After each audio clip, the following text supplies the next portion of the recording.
Yeah, I mean, a restraining order is probably in his future.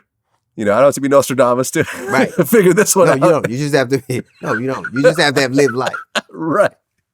And I've been who hasn't been crazy about somebody? Come on, Yeah, I've never been that crazy. I've never been stalker crazy. Because I guess I've always felt like, something like, I've always had self-confidence. I've always felt like, all right, well, if you're not interested, like, I'm the shit. Like, I'm great. There's going to be someone else who finds me, interesting and attractive and wants to be with me if you don't want to do that. Like, you know what I mean? Like, which Kanye seems to have. Kanye got the ego of this. And listen, he's publicly was dating, Julia Fox and everything else like that. And leave it to Kanye. Leave it to fucking Kanye to have a first date be accompanied with a magazine article and a photo shoot.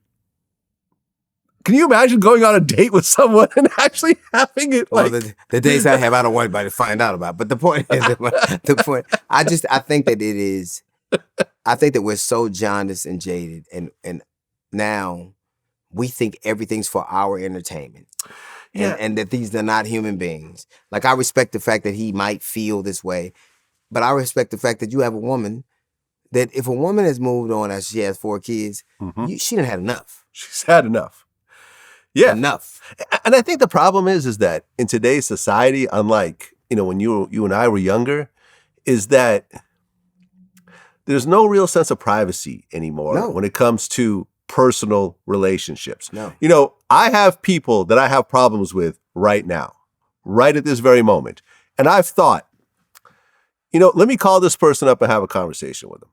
But then I think about who that person is and what their track record is and what their, how they are. And I realize this conversation might be recorded. Mm-hmm. And it might be posted on the internet, which has happened to me. I've tried to work things out with people only to have them do exactly that. I've seen it happen. You've seen it happen. Yes. Right. So we talked about it. We talked about it. Right. Absolutely. So you're let me turn my phone off. Hang on. So you're kind of stuck in a way because people have so much access to suddenly put all these private situations on public display that it sometimes stops you from being able to actually work it out with the person privately. So you end up just having these public spats that just kind of go on forever. I know. Listen, I think the bravest thing any human being can do is love somebody. I really do. I think that because you can never tell how it's going to be received or interpreted or even projected. I can't say that. We have had these conversations, and I, have found myself in these situations. And I think that ultimately all you can do is be exactly who you are. And I think real human beings will understand. Look, you can accidentally hurt somebody.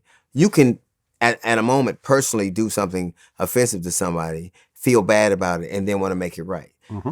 All you have is where it comes. All you can control is the vehicle it leaves in. You can't say what. You might get in your car and intend to get to the airport. What happens to you ain't up to you.